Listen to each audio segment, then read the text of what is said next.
Nadie nace sabiendo. Y si somos honestos, nadie la tiene tan clara como parece. Todos aprendemos todo el tiempo, aunque no seamos conscientes, del trabajo, de los golpes, de los que nos rodean. Además, aunque a veces lo olvidemos, nadie llega solo y se aprende toda la vida. Esto es Aprendices. Historias reales, de personas reales que siguen aprendiendo, haciendo y creciendo. Igual que vos, igual que todos. Un director técnico profesional de básquetbol que estudió y se dedicó durante unos cuantos años a una carrera muy seria y académica. Tuvo la chance de suplantar a un famoso DT de básquet y eso cambió su carrera y su vida. Álvaro Ponce nos cuenta sobre el manejo del tiempo, la formación de equipos y la larga lista de características que mira a la hora de seleccionar un jugador. Estas son algunas de las cosas que conversamos con el invitado de este capítulo.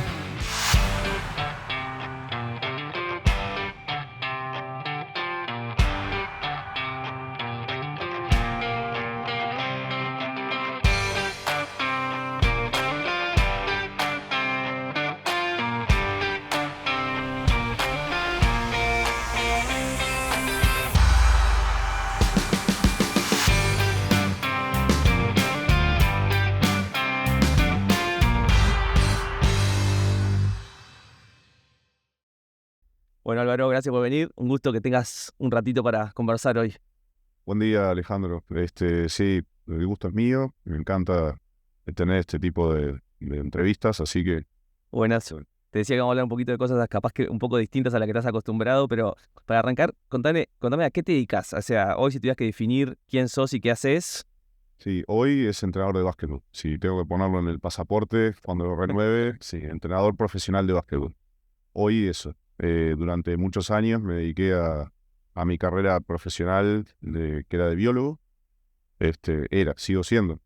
No venció. Después me enteré, si estuviera en Japón, cada 2 años vos tenés que hacer exámenes como para adaptar. Para demostrar que... Sí, para revalidar en cualquier profesión. ¿Mirá? Por eso... ¿Y cómo fue ese cambio? No sé, digo, ¿por qué cambiar del biólogo al entrenador de básquetbol? A mí, yo siempre hice deporte. Desde chiquito, bueno, jugaba al básquetbol en las formativas. Era muy malo, pero participaba de los grupos y eso, y me apasionaba la competencia.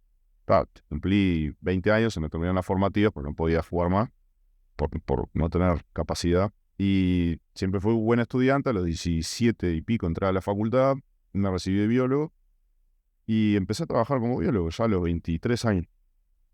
Y me independicé a esa edad trabajando como biólogo, que no, era poco creíble, porque no era una carrera, las típicas de acá, que te permite, o sea, tener salida laboral rápida. Y empecé a jugar en la liga universitaria en forma amateur y vocacional, con amigos de mi liceo, del seminario. Y al año me dirigí a Berardi, Víctor Hugo Berardi, el primer año, porque era el tío de uno de mis amigos del liceo. Al año siguiente él se va, porque le salió un trabajo, y yo le dije, bueno, si quieres yo agarro. Como tenía el bichito, tenía 25 años. Y dije, bueno, voy a empezar a hacer el curso, que son 3 años, ¿no? De entrenador, porque me está gustando y quiero profundizar más. Y bueno, ahí arranqué en la parte en liga universitaria, que me acuerdo que ahí, en un momento con 27, 28, dije, estoy mal, porque estaba en un congreso por trabajo de biología en Tailandia. Y mientras me estaba volviendo, estaba desesperado porque tenía un sábado un partido de la liga universitaria, se jugaba los sábados, y en el avión estaba haciendo jugada en vez de estar pensando en las cosas del congreso y los trabajos que tenía que hacer. Y dije, no, esto está mal, hay algo acá que no está bien. Y bueno, salgo campeón de la liga universitaria en el 2008 con Cordón Universitario, el equipo del que soy hincha de chiquito. Y ahí estaba César Soma, en Cordón profesional. Consigo el teléfono de él y le digo, ¿puedo tener una charla contigo? Él no sabía ni quién eras. Sí, me dice. Y bueno, le dije, mira, me gustaría formar parte de tu plantel, de tu cuerpo técnico. Yo sé que ya él ya tenía 2 asistentes, todo, en forma honoraria, porque ya tenés todo armado, pero quiero aprender más. Y yo veo la liga universitaria está bueno, pero yo necesito más. Y me dice, bueno, te voy a dar este trabajo, cosas de scouting que se le da a los asistentes. Y bueno, ahí arrancó todo. Che, que viene la historia. Y hoy, ¿Cómo es esto porque ustedes tienen un laburo que es zafral, por decirlo de alguna manera, por lo menos si estás en primera, digamos, o en tu caso nacional, que trabajás 8 meses, 9 meses, a pesar de que, pero se compiten 6, 7 meses, digamos. ¿Qué pasa en la otra parte del tiempo? ¿Cómo se maneja la otra parte del tiempo? Bueno, sí, en total poner que sean 10 meses porque la pretemporada ya arranca mediados de julio, 1 de agosto. Y la competencia empieza el 15 de octubre. Ok. Sí, son unos 10 meses. Aunque en realidad, fíjate, creo que hoy hace 3 semanas que terminamos el campeonato y no he parado porque estamos con la directiva ya y planificando la próxima temporada en contratación. Contrataciones de jugadores nacionales, qué extranjero vamos a traer y todo eso te demanda, estás hablando todo el día, te juntás, es el tiempo, digamos, sin competencia oficial, pero que seguís involucrado porque tenés que definir un plantel para el año que viene y se te va todo en 2, 3 semanas. Entonces ahora calculo que pararemos en 30 de junio. Ahí sí, tengo un mes entero, julio, me iré de vacaciones, voy a ir a Brasil con mi hija un tiempo. Y ya, pero tenés que estar planificando. Y el 1 de agosto empezaremos la pretemporada, o sea que no parás. Dijiste ahí que empezar a mirar jugadores. Más allá de lo técnico, ¿mirás alguna otra cosa en los jugadores que elegís? ¿Qué mirás? Sí, por supuesto, no es solo ver los números, que en el básquetbol las estadísticas está muy bueno porque muy objetivable todas las cosas, puntos, asistencias, rebotes, robos, más o menos es una idea, pero no es solo ver eso. Después tenés que ver en qué contexto produjo lo que produjo, en qué equipo, es un equipo que peleó por el campeonato, es un equipo que estaba peleando el descenso, referencias, ni que hablar de los extranjeros. Hoy por hoy, y después de muchos años, vos generás contactos con entrenadores del exterior, de determinadas ligas, y entonces siempre cuando te ofrecen los agentes, sean locales o internacionales, te ofrecen un extranjero, decís, bueno, a ver, y le mirás el currículum dónde jugó. Ah, jugó acá, que yo conozco a tal técnico. Y hoy por hoy es una llamada. Che, mira, me interesa saber por fulano, qué tal es afuera de la cancha, si es buen profesional, si es buena persona, y tiene características de liderazgo, esto. Entonces vos tenés una información más acabada de la persona, no solo de cuántos puntos mete, eso lo sacás en YouTube. Cualquier lado. Exacto. ¿Y qué cosas son como las banderas rojas que a vos te preocupan a la hora de dudar si traer a alguien o no que puede tener esos buenos números? ¿Qué cosas son las que no te gustan? Claro, bueno, hay que distinguir que omití decírtelo. Una cosa es el jugador nacional y otra es el extranjero. El jugador nacional vos lo vas a tener, está garantido per se. O sea, tenés toda la temporada, fue bárbaro, fue espantoso, lo vas a tener. Entonces ahí, cuanto a jugador nacional es más fácil, porque acá es todo chiquito, nos conocemos, referencias, hablas con algún entrenador que lo tuvo, algún dirigente, o otro compañero jugador de básquetbol que te referencie si no lo conoces. ¿Qué mirás? Bueno, que sea buen profesional, que entrene bien, que sea disciplinado, y si además es buen compañero, buena persona, que no sea complicado, que no tenga, o sea, todos en esto tenemos que tener un ego positivo, un ego bueno, fuerte, pero positivo, no que eclipse al equipo. No, nadie se pone por delante del equipo, porque es un deporte de equipo. Entonces, esas cosas son importantes también. Y en un extranjero, básicamente lo mismo, si bien hay otras cosas. Por ejemplo, estamos hablando de personas que están 8 o 10 meses afuera de su casa. En algunos casos no tienen familia, o sea, constituida propia, no tienen esposa o no tienen hijos. En otros casos sí. Y después vienen acá y viven a veces en un hotel o tienen... Y generalmente se les da un apartamento cuando van a estar mucho tiempo. Algunos te dicen, ¿y vos preferís eso? Me dice, tengo un nene chico. Bueno, vení con tu mujer y tu hijo, porque el tipo está contenido, está con sus afectos cerca. Esta liga tiene de bueno que no viajás. En otros países, por más que venga con la familia, el tipo capaz está de gira 15 días, entonces más o menos lo mismo, si está o no está. Entonces acá buscamos eso. Y también mucha referencia, que sea buen profesional, que no salga de fiesta, que a veces con los extranjeros eso pasa, pues es todo novedoso. Y bueno, que haya tenido continuidad en los equipos del exterior donde estuvo. Si los repiten, es una buena señal, porque vos siempre querés estar de nuevo a ese jugador, a esa persona que te rindió y que fue positivo. Bueno, pasó ahora en la final que trajeron a alguien que ya había jugado con ustedes y lo conocían. Eso es un plus, que ya conozca la organización y todo. Entonces, si vos trajiste un extranjero que rindió, encima es buena persona, es decir, lo quiero de nuevo. Entonces, si eso pasó en otros equipos, por ejemplo, nos pasó con Feldane, claro, de otro nivel, y hemos visto que en Europa él repitió en Panathinaikos, repitió en Estrella Roja Belgrado, o sea, equipos grandes de allá, y repitió temporada, quiere decir, este tipo de Wex. hablaste mucho de esto, o se habla mucho en las industrias y en el laburo de lo que buscan los jóvenes, y hablaste de los jugadores nacionales que son distintos. ¿Qué sentís que buscan los pibes más de la vuelta a la hora de, así como vos buscás cosas, qué buscan ellos en un club, en un entrenador, en un grupo? ¿Qué son las cosas que destacan, valoran o necesitan más allá del sueldo y más allá de la posibilidad de jugar, digamos?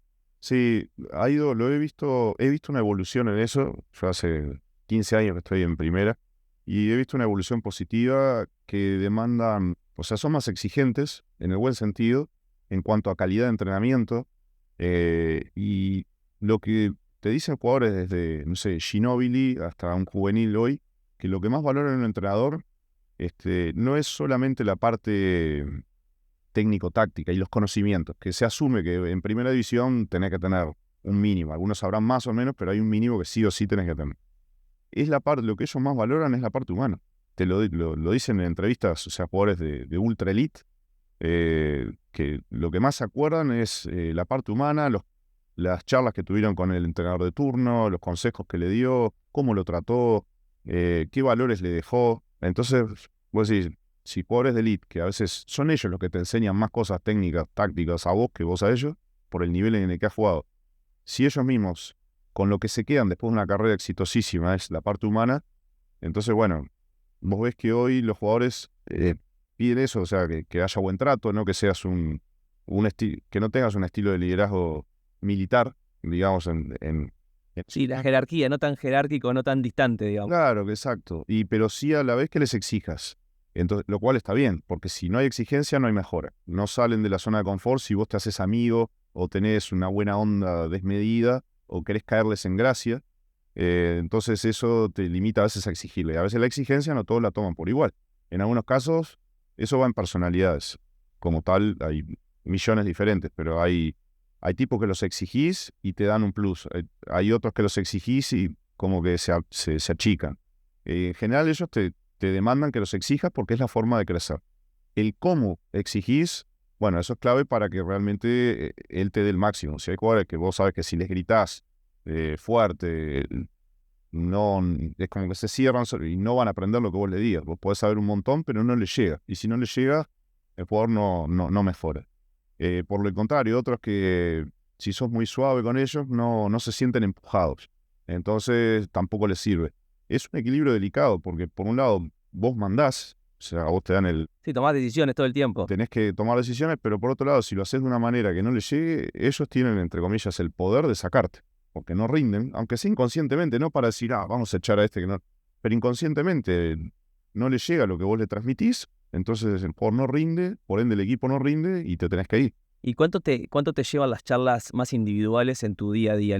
¿Qué tanta importancia le das? Hablaste de esto de las charlas individuales. ¿Tenés espacios como programados o las vas viendo en función de cómo se va dando? Sí, no, programados es solo al principio de la temporada, que se habla sobre todo con los jugadores que no repiten, ni que hablar los extranjeros nuevos. Sí, tengo una charla individual, de hecho voy a tomar un café, ni siquiera en el ámbito deportivo del club, Okay. en la práctica, no, es previo, en otro ámbito físico diferente y bueno, uno le transmite cuáles son los valores, qué es lo que se pretende. Todos los jugadores siempre te dicen, necesito saber qué querés de mí, lo cual está bueno porque es la forma de ellos medir si están cumpliendo con las expectativas que se tienen de ellos o no. Si no le decís, el tipo va a dar lo mejor de sí, pero medio sin enfocar su energía, su concentración.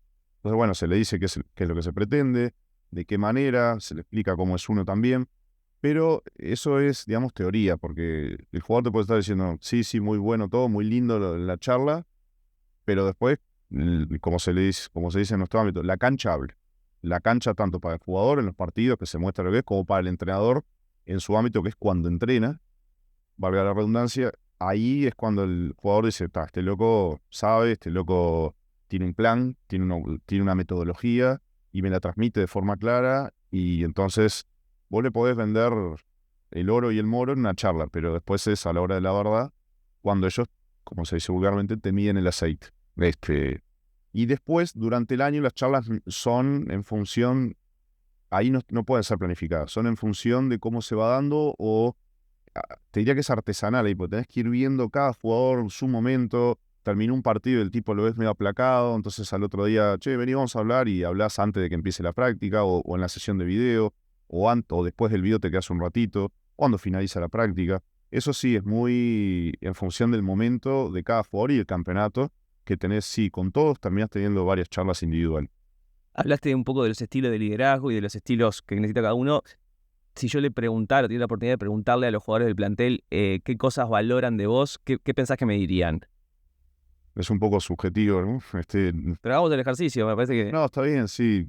Yo creo que lo que valoran es la consistencia, o sea, siempre tener una metodología y respetarla independientemente de los resultados, lo cual es bravísimo, porque mi trabajo depende de los resultados.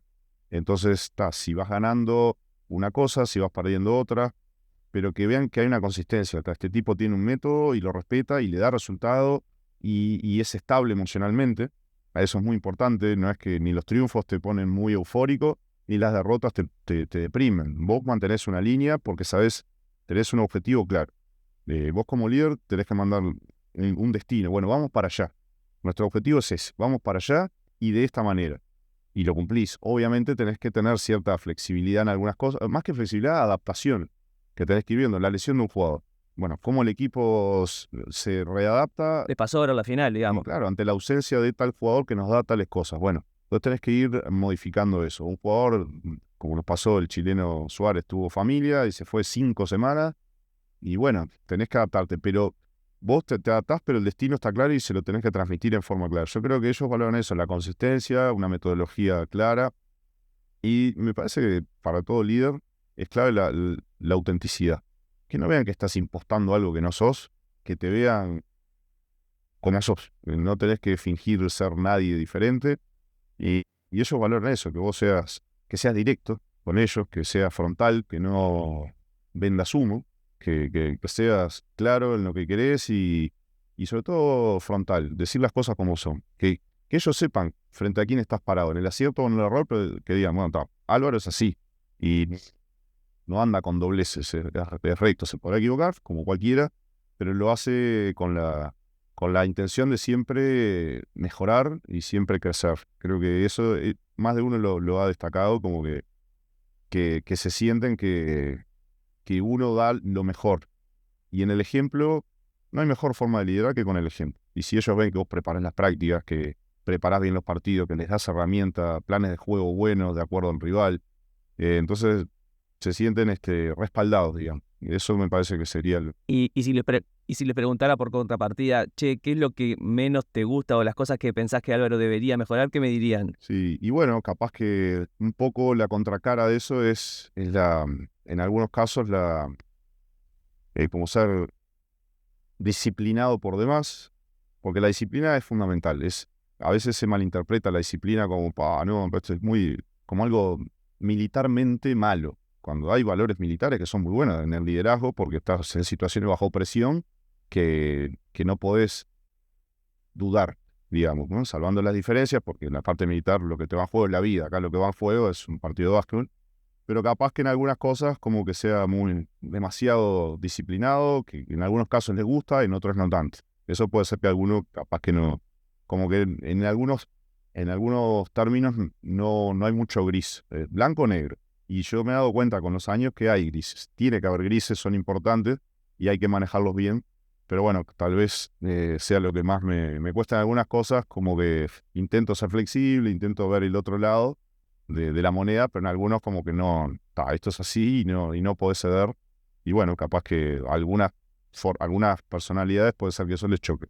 Hablaste en un momento de esto de mantenerte muy firme, no sé si la palabra es firme, pero muy sólido frente a los resultados buenos y los malos. Esta cuestión de no dejarse ni llenar por los papelitos de colores, ni tampoco por la oscuridad de la derrota. Claro.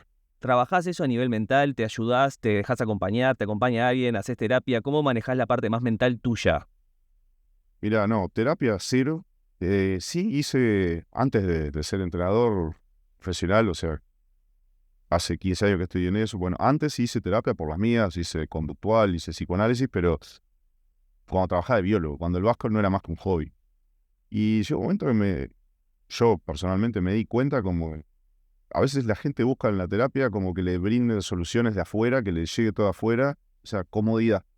Y lo que yo me di cuenta que dije, bueno, del trabajo lo tengo que hacer yo. Está bien que este profesional me dé herramientas, o me acuerdo cuando hice conductual fue un año, y cada vez que iba, escribía o sea, el terapeuta me decía, bueno, esto tenés que escribirlo, era como un manual de cómo actuar, de cómo manejarte en muchas situaciones. Y terminó el año y me dijo, listo, ya está, ahora enfrentate a la Dale. vida con esto. Claro, A la cancha, como. seguro. Y llegó un momento que me dijo, no, ya está con la terapia, de lo que sea. Uno el responsable que tiene que hacer el trabajo, no esperar que otro lo haga por uno. Y me ayudó mucho esa mentalidad, y a partir de ahí yo creo que la fortaleza mental es lo más importante de todo en cualquier orden de la vida. Ni que hablar en esto que, como decías vos, ¿viste? Ganás, perdés, y más en el cuadro, en el equipo donde estoy ahora, como un equipo grande, como Nacional, grande por la historia, por la gloria y por la cantidad de gente que mueve, que ganás y sos un crack, y perdés y estás border con ser mala gente, a ese nivel. Entonces, vos tenés que estar por encima de eso, y me parece que el concepto de fortaleza mental a rajatabla es lo que te permite mantener esa estabilidad que vos decís, está, yo voy por acá y tengo que estar fuerte frente a la derrota, fuerte frente a las mieles de la victoria, fuerte frente a las críticas, que hoy por hoy con las redes, que por suerte o por decisión no sigo en lo más mínimo. O sea, si bien yo tengo, pero no soy de esos que terminan un partido y ni leen los comentarios, por ejemplo, porque ya te das cuenta cómo está la sociedad, el odio que hay, las frustraciones que la gente vuelca ahí.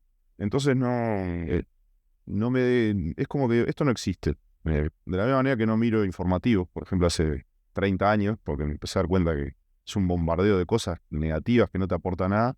Entonces, es cada vez más sentarse en uno, centrarse, digo, estar convencido de lo que uno hace y mantenerlo contra viento y marea. Y creo que esa fortaleza mental es clave para cualquier deportista, porque en general va a pasar que vas a perder.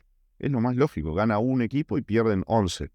Y nadie sale campeón todos los años y nadie gana todos los años. Entonces vos tenés que estar convencido de lo que vos hacés, no estar pendiente de los demás, de las críticas, de los halagos.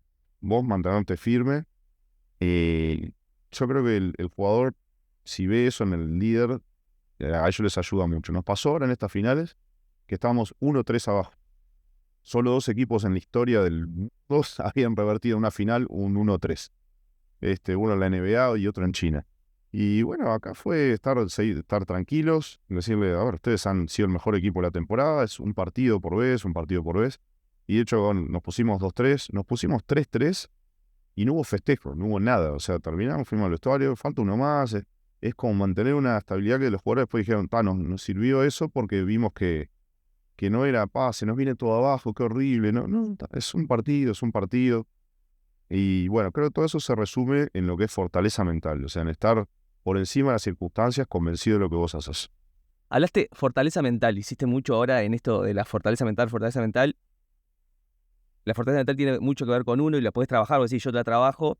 ¿Cómo lográs trabajar la fortaleza mental en los demás jugadores? Porque vos sos un tipo grande, ya 40 y largos, o sea, tenés cierta como madurez y cierto, o sea, tipo aplacado.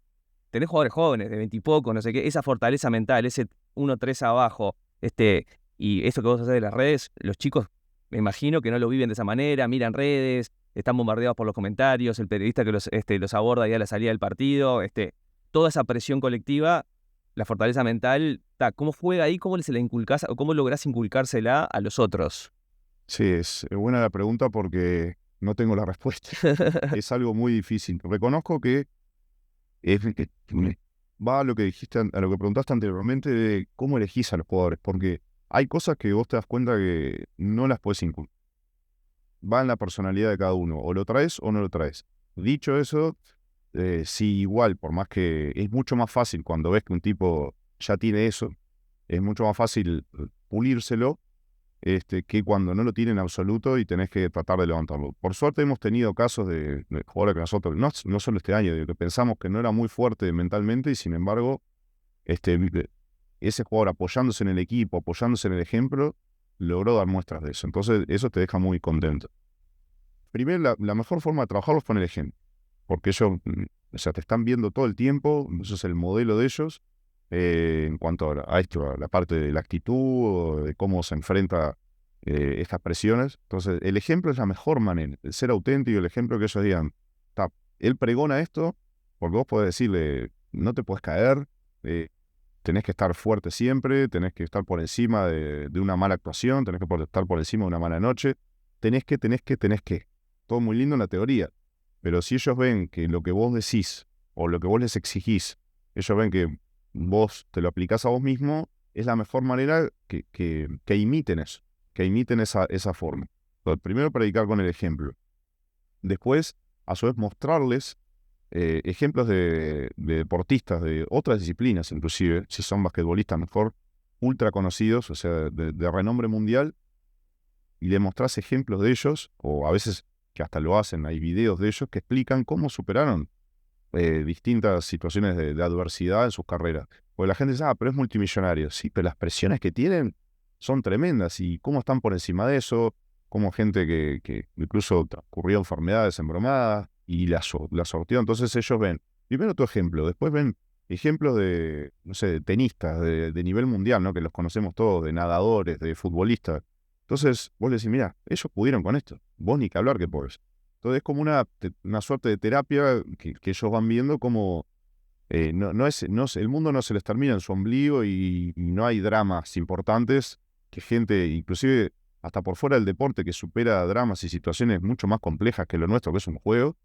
Entonces ellos mismos empiezan a desdramatizar, y en esa desdramatización de lo que puede ser tan embromado como un comentario negativo en una red o un juicio muy duro de un periodista, se empiezan a dar cuenta que es todo relativo, que no vale la pena enfocarse en eso, y sí enfocarse en ellos, seguir mejorando, y en estar por fuera todo el ruido que pueden ir de su familia, de su pareja, de los amigos, de los periodistas, todo eso que con nuestro trabajo es público. Entonces estamos sometidos semanalmente, ponerle que son 2 partidos por semana de promedio, bueno, sometidos semanalmente al escrutinio de la prensa, de los hinchas, de las redes. Entonces, aprender a que tienen que estar por fuera de todo eso y sentarse en su mejoría. Y esa me parece que es la mejor manera. Ellos empiezan a ver que se olvidan de todo eso, o lo mantienen en un segundo plano, y eso les permite enfocarse en su mejoría. Y entonces ahí ellos ven, esto me sirve. Veo que mejoro partido a partido, veo que mejoro la técnica de esto, o la ejecución de tal cosa, gracias a que me enfoco en mí y no estoy pendiente de mirar redes, por ejemplo. Y ellos o son conscientes de que a veces también son ejemplo para otros también, porque hay una cuestión de que vos sos ejemplo para ellos, pero también inculcar el que ellos de alguna manera son ejemplos para jóvenes que quieren llegar, para niños que están mirando el partido, o sea... Diste ahí en el clavo, porque sí, eso también lo mostramos muchas veces. Le decimos que ellos son el modelo y el ejemplo que están viendo miles de personas, miles de uruguayos en los partidos, que a veces van miles de personas, y por la tele. O sea, digo, son referencia para niños, para familias, para otros jugadores. Están representando una institución que tiene relevancia mundial. Lo que hacen acá, porque a veces te llegan desplantes de un jugador en la liga de rumana que, no sé, le pegó una patada a un rival y ya enseguida te llega por las redes. Entonces, darse cuenta de la importancia de lo que ellos hacen, por la relevancia que puede tener, inclusive a nivel mundial, si hacen algo malo. Y entonces volvemos a lo del manejo de la presión, al manejo de las emociones, y es tan bueno eso que vos ves a veces, o lo veo yo, jugadores de 22, 23 años, con un manejo de la situación que capaz que ni un tipo de 40 y pico podría en una vida normal. ¿Por qué? Porque están sometidos, como te digo, toda su carrera profesional, saben que lo que hacen lo ve todo el mundo, y que ellos tienen que enfocarse, que no pueden tener reacciones desmedidas, ni frente a los jueces, ni frente al rival, ni frente a sus propios compañeros. Entonces, como que estar bajo esa presión le hace que maduren más rápido que capaz que un muchacho de su misma edad que no tiene, digamos, un trabajo que sea tan presionante como ese, que sepas que si tenés partidos malos, bueno, al entrenador lo pueden echar, pero el jugador implica que el año que viene su contrato sea malo, o que no pueda acceder a equipos que peleen por algo importante. Entonces, el manejo de esa presión hace que gente muy joven ya adquiere una experiencia que les va a servir para toda la vida, ¿no? Que yo a veces no lo veo en jóvenes que hacen, no sé, una carrera X o que ya empiezan a trabajar en otras cosas. Y son capaz, como te digo, tipo de 30 y pico, 40 y pico, que no tienen, como nunca estuvieron bajo esas situaciones de presión, no tienen la madurez que tienen estos muchachos. Hablamos hemos hablado de esto de los números en el jugador y lo blando, digamos, lo actitudinal. Claramente el que no consigue los números y no está con lo que vos respirás, ese no lo elegís. Por la contrapartida, el que tiene buenos números y respira el propósito y los valores es el que siempre querés tener. ¿Qué pasa cuando tenés un jugador que tiene muy buenos números, pero no tiene el vestuario, el propósito, los valores que vos querés? ¿Cómo se maneja eso? ¿Hasta dónde tolerás? ¿Hasta dónde cortás? ¿Hasta dónde? ¿Cómo va eso? No, te diré que en eso no hay mucha vuelta. Podés tener muy buenos números que si no compartís la filosofía que se pregona, que tiene el equipo, no vas a continuar en el equipo. O sea, en el año te lo tenés que bancar y bueno, lo tenés que tratar de mitigar. En general no pasa porque ya cuando todo el equipo respira eso, el jugador no es tonto y dice, si yo voy por acá y todo el equipo va por allá, se me van a empezar a limitar las opciones de juego, los minutos de juego, literalmente. Y por el contrario, muchas veces se trabaja eso premiando a jugadores que tal vez no tengan esos números tan lindos, pero la actitud y lo que le dan al equipo y la entrega, el sacrificio que va por otro lado, no va por el talento, hace que sustituya a esos jugadores que capaz que egoístas, que prefieren enfatizar sus números sobre lo que el equipo necesita. Entonces ellos empiezan a, pero como este jugador que tiene menos capacidad que yo, objetivamente, no es tan bueno como yo, el técnico le da los mismos o más minutos que a mí, ¿cómo puede ser? Y bueno, ahí de esa manera es la forma que entienden que por dónde va la cosa. En general, como te digo, hoy por hoy, el jugador, por más que venga, por más no, va a venir con otra cabeza, porque todos los entrenadores tenemos distintas filosofías, son inteligentes y se amoldan a lo que vos precisás, porque saben que si no, no van a jugar. Y entonces, lo que hablamos, al año siguiente no van a tener capaz que tan buen contrato, porque no, donde estuvieron, ellos intentaron que su forma prevalezca por sobre el equipo, y no tiene lugar.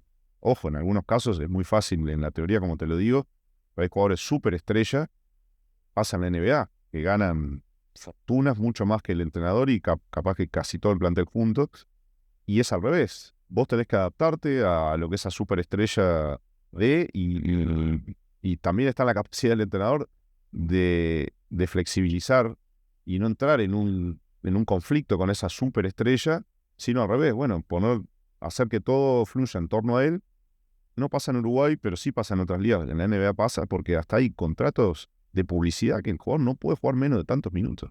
Pero porque es una... Hay otras presiones, digamos, ahí. Totalmente. Entonces vos decís, bueno, no puedo ser tonto y venir con mi librito y decirle a LeBron James que juegue como yo quiero. No, el equipo va a jugar como LeBron James necesita, también porque eso da resultado y porque el tipo te saca campeón. Entonces tenés que, como te digo, la teoría es muy linda, pero también hay casos que vos tenés que readaptar todo y convencer a todo el equipo que es bueno ir atrás de la forma de jugar de él, porque te saca campeón. Entonces, es todo también en función de utilidad. Cuando los jugadores y el propio entrenador ven que este jugador es tan talentoso que te saca campeón, bueno, adaptate para que el tipo esté bien, que a su vez vea que por más que sea un crack, igual no manda él, si no ya se altera todo. Se altera todo.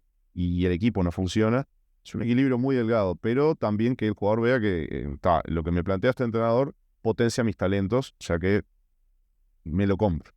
Vos decías que le mostrás mucho a los jugadores videos, cosas referentes de otros deportes. ¿A quién mirás vos en tu rol, digamos, en el liderar, digamos, o tomar decisiones o ser coach? ¿A quién mirás o quién es alguien que te gusta lo que hace, digamos?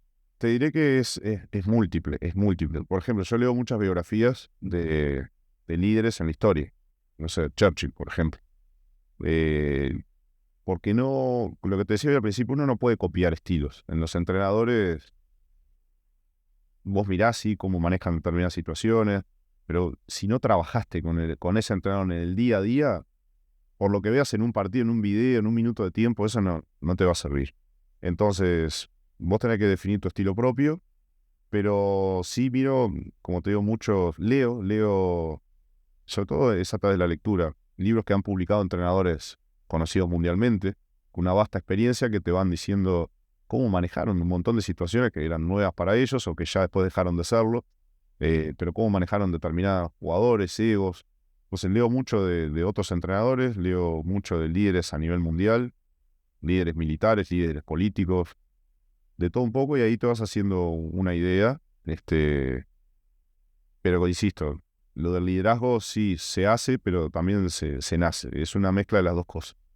¿La biología está cerrada para vos? ¿Es una carrera cerrada, digamos? No, desde el 2017 hasta ahora, o sea, van 8 años que yo corté un trabajo fijo que tenía en el Ministerio de Ambiente como consultor, lo corté, me fui, me dediqué full time al básquetbol. He hecho algunas consultorías puntuales. Este año, por ejemplo, hice una, pero bien puntual, 4 meses, part-time, y ya está. Y inclusive les dije, miren que hasta tal fecha puedo, que era abrir por el inicio de los playoffs. Después de esa fecha no voy a estar. Entonces me apuré a terminarlo antes para poder estar fresco para los playoffs. Pero no, cosas así puntuales está bueno, me sirve. Y Pero el futuro tuyo es el básquet. sí, es el presente y Pero si decíamos esta entrevista de acá a 5 años, ¿te voy a encontrar en el mundo básquet? sí, mi idea es que sí, porque me di cuenta en su momento ya que me apasionaba eso. Pero también me estoy dando cuenta que en la vida son etapas, y bueno, como tuve mi etapa de biólogo y la disfruté, y en un momento dije, bueno, me voy a enfocar en esto, no te sé decir si capaz que de acá a 10 años mi vida no pasará por otro lado, y cero problema con eso, porque justamente son etapas y uno va descubriendo cosas nuevas. Me pasó en el 2020 que estaba sin básquetbol y sin biología, estaba en la nada micro. Y buscando en internet, presentando currículum a lo que viniera, como biólogo, como entrenador, con lo que fuera, choqué con una organización en Inglaterra que se llama British Exploring Society, que hacen expediciones a lugares remotos de todo el mundo, Alaska, Siberia, Amazonas, y en esas expediciones de casi un mes llevan jóvenes entre 15 y 20 años como forma de coacharlos en un entorno justamente que no irían de ninguna manera. También son la mayoría chicos de extracciones bajas, socialmente hablando, que no tienen posibilidad de hacer esos viajes. No lo tenés en general, uno no va a ir solo al Amazonas, o sea, tenés que estar en un grupo así, con expertos en survival y todo eso, y además que sean líderes. De hecho, me presenté el currículum, como hay líderes de expedición, líderes de aventura, líderes científicos, yo entré por ese lado, hay médicos, hay de todo. Y bueno, me hicieron unas pruebas como 6 horas por Zoom, en distintos escenarios, que lo que miraban era justamente eso, no que supieras, No lo técnico, no digamos. lo técnico, o sea, ibas si sabías survival o hacer rapel o cosas así, sino más bien cómo manejabas situaciones de liderazgo frente a chiquilines. De toda índole. Bueno, a la semana, viendo inglés, en una semana te decimos si quedaste o no. Bueno, y quedé. Pero es honorario. O sea, ellos valoran, hace 100 años que lo hacen. Y valoran que los líderes que van lo hagan en forma honoraria, que lo hagan por el disfrute del liderazgo en sí y de estar en esos entornos que son... O sea, era como una mezcla perfecta de mi gusto por la naturaleza y la biología con el liderazgo, era increíble. Y yo les pregunté, ¿y por qué quedé yo? Porque son todos ingleses, todo el Reino Unido, y está ahí. Era el único latino que estaba ahí. Obviamente, aparte de saber inglés, pero me dijeron, no, pues tenés la mezcla de manejo de equipos, manejo de grupo, de gente joven, con la parte de biología y la naturaleza. Entonces, encajaba. Hacen expediciones todos los años. Bueno, me tocó la primera en el 2023 a los Highlands, en Escocia, en las montañas de ahí. Yo una cosa totalmente nueva, pero vi que muchos de los de ahí trabajan en turismo aventura, por ejemplo, que es una gran industria en Estados Unidos y en Europa, pero una gran industria. Entonces, vos generás currículum ahí haciendo expediciones, y después de varias, bueno, este tipo vino acá, y había un biólogo español de hace muchos años que lo había hecho, por amor al arte también, como le hice yo. Y hablé con él, a ver cuáles eran sus experiencias. Y en una de esas expediciones que hizo, formó amistad, por ejemplo, con otra de las líderes de ahí, que resultó que era productora de la BBC. Al año, ella lo llama, porque vos mantenés en los vínculos, le llama, che, fulano, mirá que vamos a hacer un documental de la BBC en el Amazonia. Y precisamos un biólogo que además hable español, porque por las comunidades que hay ahí. ¿Te interesa? Sí. Y eso ya no fue honorario, eso era al margen de esta British Exploring Society, y lo hacía. Entonces, vos no sabés por dónde pueden seguir tus rumbos en el futuro. Pero hoy es básquetbol, pero como te digo, no cerrado, digamos. No me cierro nada, porque el básquetbol también se puede terminar. Capaz que uno empieza a quedar al margen. Eso pasa a veces como entrenadores. Bueno, no tenés tu futuro asegurado. Entonces, tenés que tener esa cabeza de decir, dejo una puerta abierta porque no sé si yo me aburriré del básquetbol o el básquetbol se aburrirá de mí y tengo que agarrar por otro lado. Bueno, Álvaro Ponce, gracias por abrir la puerta a esta conversación y a estas cosas que normalmente capaz que no charlamos tanto, pero que está buenísimo entender cómo las ves, cómo las valorás y cómo las pensás de alguien que está muy metido en el deporte, pero que valora muchísimo y vive mucho la parte humana, que para mí es fundamental. Muchas gracias. No, gracias a ti, muy interesante la nota. Está buenísimo poder hablar de estos temas, que me saquen un poco del básquetbol y si sirve para motivar gente joven o no tan joven, bienvenido sea. Muchas gracias.